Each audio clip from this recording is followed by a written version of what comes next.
Mga sadik, kapwa kong mekaniko o helper, mag-ingat po tayo dahil sa nangyari dito sa bidyong ito. Meron na naman tayong isang kabaro na maari ito'y napilayan o nawalan ng buhay. So nakita natin yung bidyong yan na ang isang paa ng lifter ay dumulas. Kaya pag naglagay po tayo ng lifter ay patuloy po natin double check. Huwag po tayo magkumpiyansa. Dahil katulad nito, nadaganan po siya ng sasakyan. At alam naman natin na katulad sa nakita natin ng bidyong ito ay maraming taong tulong-tulong upang mapasa nila at matanggal ang sasakyan. Hindi siya ganun kadaling buhatin. Kaya napakabigat po ng sasakyan, hindi siya basa-basa mabuhat ng ilang tao. So guys, kung gumagawa po tayo, alam ko po sa mga nagtatrabaho po sa company, ay gumagamit po tayo ng lifter. Kahit ako, nararanasan ko po yung bigla na lamang po dumudulas ang lifter, lalo na kapag ang lifter ay may kalumaan na, at siyempre yung kailangan maging safety po tayo sa lock na nangyari. At alam naman natin na hindi lamang itong mga bidyong ito na nagaganap ang mga ganitong klaseng aksidente. O hindi lamang po ito, marami na po sa iba-ibang company na bigla pong bumibigay ang lifter at naging karanasan po namin yan sa trabaho namin.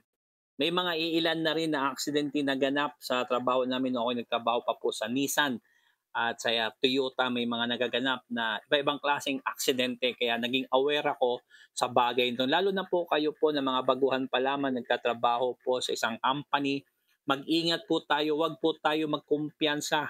Ito man po ay tinatawag natin purpose o tupos. So mag-ingat po tayo dahil nga po ang aksidente ay maganap anumang oras.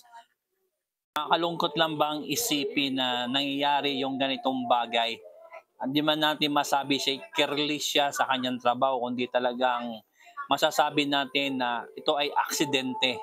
Kaya patuloy natin palaalan sa mga kapwa natin mekaniko, sa ating mga kapwang helper mechanic, patuloy po tayo mag-ingat. Ito lang po yung mapapayo ko po sa inyo na mag-ingat po tayo pagtaas ng sasakyan o pagbaba. Huwag po tayong manatili po sa ilalim ng sasakyan kapag ginagawa po natin, dahil hindi natin masabi yung pinaka tawag dito, yung pinaka ano niya, biglang maputol o kaya ang kanyang pong kamay na nilalagay po natin sa ilalim ng sasakyan ay biglang dumulas o nawala ng lock.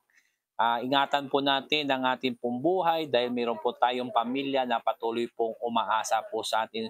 Siguro sa mga ganitong video, no, palaala po sa atin lahat, sa mga kapwa nating mekaniko, na mag-ingat tayo. At kung ikaw naman po ay may mga karansang itong bagay na isa kang mekaniko, so huwag niyo pong kalimutan, mag-comment din po kayo sa baba para yung ating pong kabaro na kapwang mga mika o mga baguhan pa lamang ay maging aware din sila sa mga bagay nito. Maraming salamat guys. Muli ay Mr. Pads.